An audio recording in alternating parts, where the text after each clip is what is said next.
Hi, everyone. Welcome back to a new episode of Emerging Brands Podcast with Kelly Bennett. Today, I am here with someone who I personally love to follow online. I got to meet in real life at a really cool activation in Brooklyn. His newsletter is, again, seriously one of the ones that I stop, I pause, I truly look through, I click the links, and someone that I admire their insight on all things CPG. Nate Rosen is here. He is the founder of Express Checkout. And Nate, I'm so happy that you're on the podcast today. I am so excited to be chatting with you. Same. It's so So, fun. yes, absolutely. So, the first thing I always love to dive into, and I'm just personally curious, is your background story from even just your passion of CPG or just how you got started career wise. Like, I want to nerd out with you. What got you here? I'll go back to my childhood. Let's do it. Um, Not a traumatic one, thank God. Well, maybe in some ways, but totally fine. Just a neurotic mother is all. Got it. Um, but I've always been obsessed with brands and especially like food and bev and snacks. I used to run around the house spelling snacks, S-N-A-C-K, S-N-A-C-K, and just like running around the house. I know I love to graze. I love snacks. And I think like throughout my childhood, I was always interested in the new thing on the shelf. And as I got older, I started to get a little bit more interested in like who owned who and like knowing all these little fun facts um and I always just loved trying what was out there. That was like always very fun. The grocery store was always a fun experience for me, for So sure. even from a little kid, you always had this eye and curiosity of what is the new snack or brand in the grocery aisle and wanting to try it. 100%. And obviously That's like cool. as a kid too, you see all these fun like the Apple Jacks commercial and the Gushers commercial and Totally. there was a lot of like I don't know what it's like now. I don't watch any regular TV, but there were so many ads for these things, Yes. and there were so many fun looking things. Probably one of my favorite snacks as a kid, besides like Malamars, because it's Malamar season. Somebody told me yesterday that they're gonna go home and have some Malamars, and I was very jealous of that sentence. I used to love Malamars so much. It's amazing. I would always get them at Stu Leonard's. That was the only place that I could find them in Connecticut, which I love Stu Leonard's. It's an amazing grocery store. Yes. Um, those Nabisco 100-calorie snacks, I remember those. they were like little like hexagons or something. There Yes. was Chips Ahoy. I think there was a Cheez-It one. There was Oreo ones. Hmm. Those were delicious. Like the little Oreos, right? No, no, like they were like little hexagons, like Oh, okay. flat, and it was like 100 calories a bag. It was Yes, yes, yes. it was like early 2000s diet Yes. culture type thing. Hmm. Looking back, it was like, oh, maybe not a great thing to deal with, but I don't know. I was a kid and I wanted those, but also those mini, mini, mini ones, the grips with a Z. Ooh. Those were really Okay. good. I remember these snacks I- like I remember the back of my hand. I'll never forget these things. Um, so yeah, so growing up, like at least snacks and those kind of products were always really fun for me. I grew up with a physician father and a lawyer mother, so this world was not in my purview. And my brother ended up going into finance. So like no, what I'm doing, I'm like the black sheep of the family. Got it. Um, so when I was in college, I took some marketing courses and like the the basis of my interest started to develop even more into brands, into the marketing of these companies, into more of who owned who, but actually understanding it more from a business level. And it started to grow from there. Fresh out of school, I worked at a couple different marketing companies. So a mobile ad tech company where we worked with brands to run ads in mobile apps when that was a little bit more popular. Right. And then I worked at two different design agencies, and I think like across those three roles, I really was like, okay, I want to go brand side. There was a strategist at one of the design agencies I worked for, that provided us the whole team. I was on the account management team, um, just managing these projects. But we were working with like really big multinational CPG brands. And I was like, no, no, this is really interesting. And I feel like I actually have a very decent intuition into all this stuff. And there is really where like my mind started to work. I'm like, okay, I should have gone into this fresh out of school. I should have done the Gap rotational program that I was looking at, or the Henkel, which is a big multinational CPG brand, their rotational program I was looking at. But I was like a little scared and Right. didn't really, I don't know, I was fresh out of school. I didn't know what to do. Um, but this strategist at this design agency I was at, she always gave us a bunch of resources, and some of those resources were amazing Twitter accounts of like D2C CPG people. I learned about thing testing and CPGD from her, um, and some other like podcasts and other resources that were really helpful in sort of like exposing me even more to this kind of stuff, and especially the emerging side. It's funny, I actually almost worked at Ugly Drinks back in 2018, 2019, like before I really got into this space and started to build a personal brand around myself being a snack person and CPG Right. guy. I almost worked at Ugly Drinks, doing, I think it was like a supply chain role, something I don't think I was fully qualified for, but I like saw I found Ugly Drinks on LinkedIn at some point. I loved the branding. I remember I commented. Hugh commented back. It was like really exciting for me at the time. Now I know Hugh personally, which is very fun. So cool. And I still love that brand, and I really wanted to come back. But that was like the when it like started, and then around that time too, I wasn't really loving a lot of the jobs I was at, but I became friendly with a CPG founder up in the Bronx, who had a snack company called Sustainable Snacks. And eventually I started helping out.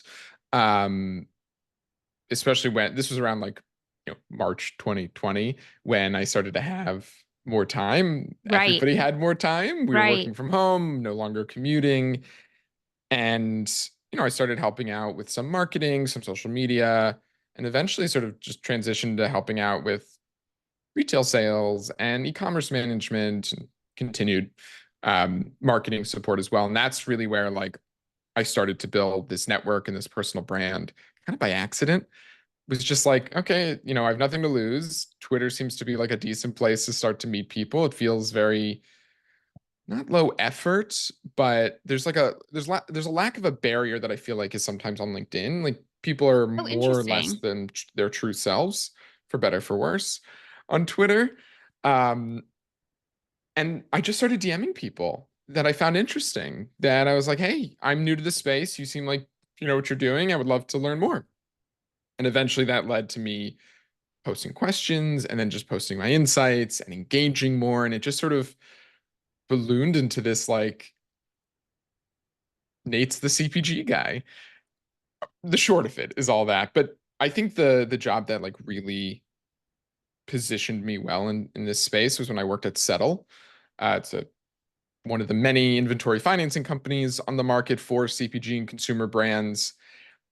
And there I gained a lot of insights. I talked to a lot of people, a lot of brands. I learned, in depth about their strategies over the next, 6 to 12 months, and learned a lot about like the finance and operations side, which is not often discussed as much publicly. Yes. The marketing, the branding, everybody talks about that. It's, I think it's a little easier to talk about. But seeing all this stuff behind the scenes and getting all this insights that I didn't have before, because anybody who is posting and sharing something online, maybe on LinkedIn or on Twitter, is often just discussing the aesthetics of something or the marketing strategy, and not necessarily everything else behind the scenes that is just as important or sometimes more important Right. to the success of these businesses. And that was very eye-opening. You could see the difference between what people were posting online and what's actually going on behind the scenes. And but both from like a good and bad perspective, from just like how hard it is or how poorly run some companies are. And Yes. it's fascinating. And like the more I've also just like met people, you just getting these insights from behind the scenes has shaped my opinion and has led me down a path of like trying to find some more nuance in some of these stories in how all of this works because it's not cut and dry. It's not that simple. And there's a lot more happening than meets the eye. Absolutely. When did Express check out the Substack? Or sorry, is it's a It's newsletter. on Beehive. Okay, I might get similar. flagged for this. Very similar at Very the end of the similar. day. Slightly different, I guess, audience bases using it. But the idea for Express Checkout, I would say, started when I was at Settle. Okay, I felt like I was seeing a lot of things across the space because, when I was at that CPG company before, again, I felt new and I was like, I want to know everything that's happening because it just gets my mind going and I feel like it's important to know what's happening across the space beyond just like what brands are launching, what retail distribution it is. I want to know a little bit more. So I started just collecting all the resources I could. Whenever a news story broke or something was happening, I'd always just Google and see who else is reporting on it and then save those I have an RSS reader that I save everything to and read it almost every day. Um, and I just felt like I was sharing both, internally at the company, but also, looking publicly. And everybody throughout the week is usually talking about like one or two things that happened, and there's piling on. And I was like, well, there's other things happening that are really interesting that actually are indicative of some change. Maybe it's on a longer time horizon or a shorter time horizon. And with that sort of thesis, and also the thesis of like, yes, I love CPG and food and bev, and that's how I started. I think it's important to go a little bit beyond that. And no, I felt like nobody was really talking about it sort of as an ecosystem holistically. Because like you go to Target, it's clothing and apparel, it's accessories, it's food and beverage, it's consumer tech, it's all this stuff. And there's, I think, a lot of opportunity to discuss everything sort of together. Broad but niche, I always say. So, I wanted to start a newsletter. That was always sort of the goal. But I was a little hesitant. I felt a little imposter syndrome. I didn't feel like I didn't want to put something out there and have it sort of flop, which now I'm like, if you feel like you have something to say, go put it out there and it doesn't matter. totally. Now I'm posting things on TikToks and it's good, it's bad, it's all over the place. So I started out testing it with what I knew, Twitter. So for about 18 weeks, I did Twitter threads of like top 10 things you might have missed this week. And it got some good traction. I got some good feedback and I constantly was talking to my friends who I knew either had a newsletter or just I knew would provide me good insights into like, is this something you want? Is this something you want more of?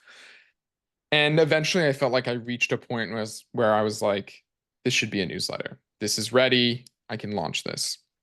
I came up with a name, or my friend Scott Howard came up with the name. It's a great name. It's a great name, and I tell him this all the time. I am very grateful. He's a VC out in LA, and we connected. I forgot where he was. We connected around CPG a long time ago. Um, so it's nice to have that like his hand in it a little bit. But so I started the newsletter in November. I know it's always annoying when it's around a new year. November 2022, I think it would be because it's almost 2 years. Okay, I was gonna say it's almost two It's years. almost 2 years. It's You've done crazy. an awesome job. I mean, I Thank you. thought this newsletter was around a lot longer than that, just because of how thorough it is and how Yeah. consistent. I mean, I really admire that because as someone who's building their own newsletter, I'm like, okay, it's really challenging to stay consistent with it. So I really admire how yours like always goes out on time. It's really thorough, really well done. Um so yeah, I mean, two Thank you. years, that's awesome. It's it's hard. I mean, the beginning it was like sort of it was hard to figure out a cadence. Right. I was doing it on Sundays, and then I felt like Sundays got crowded, and also I just was delaying writing it for a bit, and I was like, okay, I got to do Mondays now. But it was also like a way to keep me accountable to just stay up to date. Like that was Right. also, an underlying factor of it was, yes, I wanted to share what was happening and keep people informed, and I felt like I had something important to say and wanted to share it. And but the other side of it was I wanted to make figure out a forcing function for myself to keep up to date. So that Yes. was also like I think a big thing as well with this newsletter. I feel that as someone also who needs to put things in place to stay consistent, the Yeah, newsletter and just putting it out there, and even if it's a day or two late than when I want to send it out, I'm like, yeah, at least I'm still sending it, right? And I'm right, building that up. So I appreciate you saying that because I think from our side of the street, it's really easy to get caught up in client work and right. working on other people's brands where it's so vital for us to also continue building our brands. So I like that you said that because I'm sure that's going to resonate with a brand builder listening to this of like, okay, I'm going to be more consistent. It really is important. So after the newsletter, you started gaining more traction. I remember I it just dawned on me when you were talking. I originally found you on TikTok and I was like, this guy is really interesting. I really like his TikTok videos. And then I I found you remember on that. IG. I subscribed to your newsletter and I was like, I just really like his perspective and take. But I kind of found you on each channel, which is cool. So after that, after launching, being consistent, I know that you also work with clients, right? Yeah, So how did that all then connect the dots in your own ecosystem? that's a good question. I mean, I think I'm still sort of mapping all of that out Right. because, I had some other jobs after Settle and, still doing the newsletter. And now it's like really about building this up to be a media property. I whiteboarded with a friend who's helping me grow it a bit, and we call it the Express Checkout Universe, which So just cool. showing my inner nerd. I love, the Marvel stuff and all that. And, I want to create more content is one piece. So obviously podcast, YouTube, more short form with the TikToks, deep dives, editorial content. And I want to have, want to be supportive to brands because like I have become very, say, decently connected in this space by virtue of just showing up at a lot of events, posting a lot, being very open to people DMing me and be like, can we network? Can we just say hi? I had a call yesterday and we both like, we have no agenda, right? And he's like, yeah, no, we have no agenda. We just want to meet. And I was like, great. I love doing that. That's how I built this career on just meeting people because there's a lot of value in that. There's so much value in just meeting people, not necessarily with a full agenda. And you'll see what happens. Right. Yeah, so being supportive with just like leveraging sort of my network and the tools and the service providers and the individuals that I know that do great work and bringing that to the brands because I know how hard it is to find a designer or a name your Shopify app here kind of Right. product. And I've just, because I know so many brands, I know so many of these providers, I feel like I can do this sort of matchmaking thing and provide some, strategy and be like, oh, you're looking for a subscription tool. Well, I know about these. And if you're looking at this one, I can talk to this brand who's been using it, who's close to your brand, who would have good insights into this. And I think at least, a way to sort of start being very helpful outside of finding people investors or whatever it is, like Right. I think is actually that angle. And then, beyond that, I think, because what I do is just observing the space and also participating in it and asking questions and analyzing it. I've just even over my short career so far in this ecosystem, like I've seen a lot and I've seen the sprinkles of change. Part of the benefit of collecting news every week is you see the evolution almost very clearly. Like I can write it a little opinion under one of the bullet points because I know what happened 2 weeks ago relating to this. It's Right. very easy to start to connect those dots, and I feel like that's got to be helpful to brands. Absolutely. And I would love to hear some things that have been catching your eye as of Sure. late. Um, so is there any brands that you think are, we'll start with the best of the best, like knocking it out of the park, something brands that you're really excited about, either how they're differentiating themselves or how they're launching or scaling. I would love to know like what's getting you excited or intrigued by what brands are doing right now. Yeah. Experiment is one that I Yes. really love. I probably talked to you about it at that happy hour, but I will say it's my friend's company, but I just love what she's doing with it. So it's not a clean skincare company. I mean, the products are great and they work really well. It's a little more, say, science backed. The founders formulate in house. They're like chemists by trade. It's kind of crazy. So they created and crafted really high quality products. And then I think the other side of it that they've done really well is the look, the feel, and honestly, like real community building. They've built a very tight audience that's now growing. Especially because of TikTok and the way social media is growing, that they have these all these means to grow, but they've built a really cohesive brand with very strategic launches. They started with a silicone sheet mask, reusable silicone sheet mask, which I love. I think it's called Avant Garde. With Very that Gen great Z. lime green. Yes, it's very Yes. Gen Z. It's Mhm. very punchy and I was gonna say flavorful, but flavorful works. Sure. And then they came out with what I think is currently their most popular product, which is my favorite product that they have, is the super saturated, a 30% glycerin hydrating serum. And they have a refill system so the cap can come off and you can screw in a new bottom. So that's one of the brands I subscribe to. I subscribe to 4 brands, and that's one of them.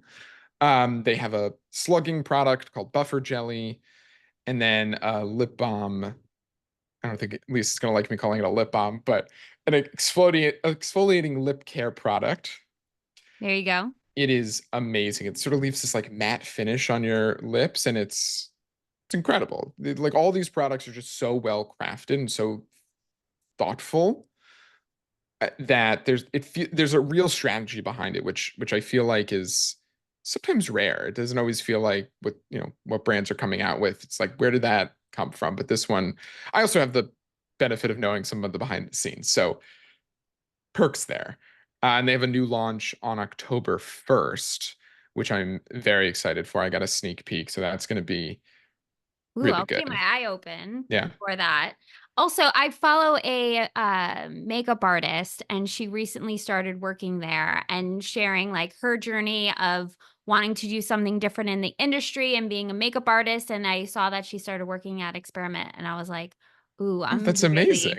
I'm really excited to see that." Yeah, and her I makeup. love that. Cool. Yeah. So I like seeing it for what you said, community. It felt like this community feel right off the bat from her just talking about joining their team. So I again, not even knowing that much behind the scenes, I got that impression from the brand right away. Yeah. So is there any brands, well, we won't name names, but do you see any common mistakes brands maybe in the early days making from either how they're differentiating Oh themselves yeah. or launching or getting trying to get the word out, like any common mistakes that you're seeing that you're like, okay, if I had a megaphone, I would love to shout this from the rooftops to a founder. So I came up, somebody else might have said this at some point, but I'm gonna say I came up with this sort of thought when I was at the snack company and like really like my first foray into the CPG world and really thinking hard about everything and like analyzing other products and whatnot is no one knows what's good until it hits them in the face. And I think this is true for so many things, but let's talk about just like not the taste, but the branding and packaging.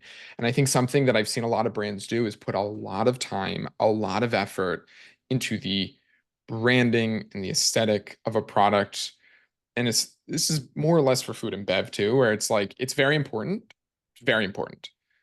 but it doesn't it you can't let perfection be the enemy of success. I think rings really true when it comes to branding and design and aesthetics of these products, especially when you're trying to reach a broader audience. Most consumers might even be put off by a lot of the pretty packaging out there. I've seen it with friends who I've brought them products and I've showed them things and they're like, ah, it's not really for me. This doesn't really match what I have going on. And I've also seen just a lot of brands spend so much money up Right. front for almost an unverified product. They don't know if they have product market fit. They don't know if this will actually resonate. And I think because of the way sort of social media and honestly like uh talent, not talent, influencer founders, that's the way not an influencer who is a founder, but a founder who is an influencer. Got it. Okay. Like the industry knows them, but not necessarily a broader audience.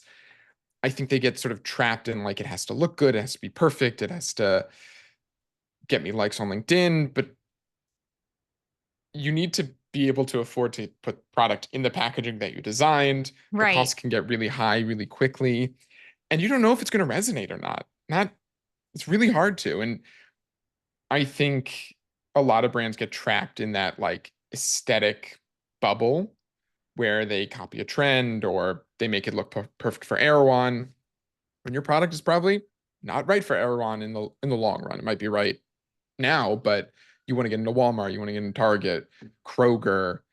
There's plenty of people who will not want that. So I think over branding and following trends too closely can really hurt a business. That's a really fair point. And also thinking about would this even be relevant next year? Right. Right? If you're spending so much money on packaging design, like you just said, that's a really great reminder because you're right. I find some founders get hyper focused on the product and then forget about everything else, Yeah. or they get hyper focused on all the branding and forget about the product. I'm like, we need both. Right. So that's a really great point. Yeah. Um, A lot of any nuance. a lot of nuance.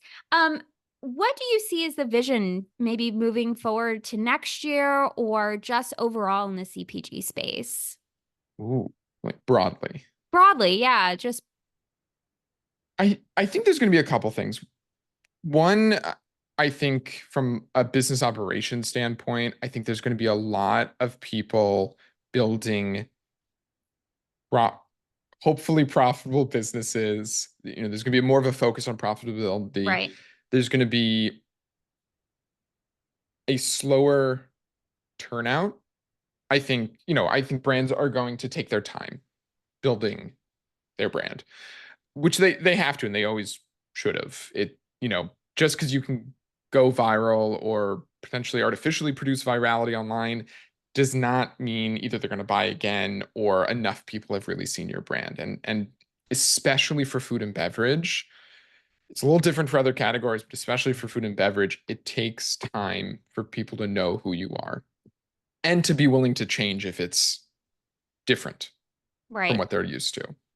That's a really great point. That's a really great point. Also, it's a little bit more of like the slow and steady approach Hmm. after the years of like Oh yeah. fixation of, VCs going into food and beverage. And I actually really like more of the slow and steady approach. I think it's a lot more accessible also to founders who are Right. new to the space or new to being a founder. So I love that. Yeah. Um, where is the best place to connect with you? Because I know that founders listening to this, if they haven't subscribed yet or followed you yet, I know that they're going to be like, okay, so connect with Nate today. I What hope is so. the best way to connect with you, possibly work with you? What does that look like? Yeah, I mean, I can be reached at just Nate at expresscheckout.co. Could not get .com, unfortunately, but I answer all of the responses to the actual emails that I send out, and then that is my email. You can also find me on Twitter at Rosenzone, which I've had since middle school, so that's fun. TikTok at Nate.Rosen. If you search Nate Rosen on Google, I think I show up first, and you can find probably everything else there. Awesome. You can go on my website, nathanielrosen.com because I couldn't get naterosen.com. And yeah, I'll put all the links in the show notes too. And I highly encourage everyone to subscribe to your newsletter. It's really an awesome thank you. one. And if you are in the space or curious about the space, you are going to find a lot of information to keep on your radar and helping you really step up your game in CPG. So, Nate, thank you so much for coming on the podcast today. This was awesome. And I look forward to seeing you in real life in New York soon. Thanks for having me. This was You're great. so welcome. Awesome. Thank you, everyone, for listening, and I'll see you on the next episode.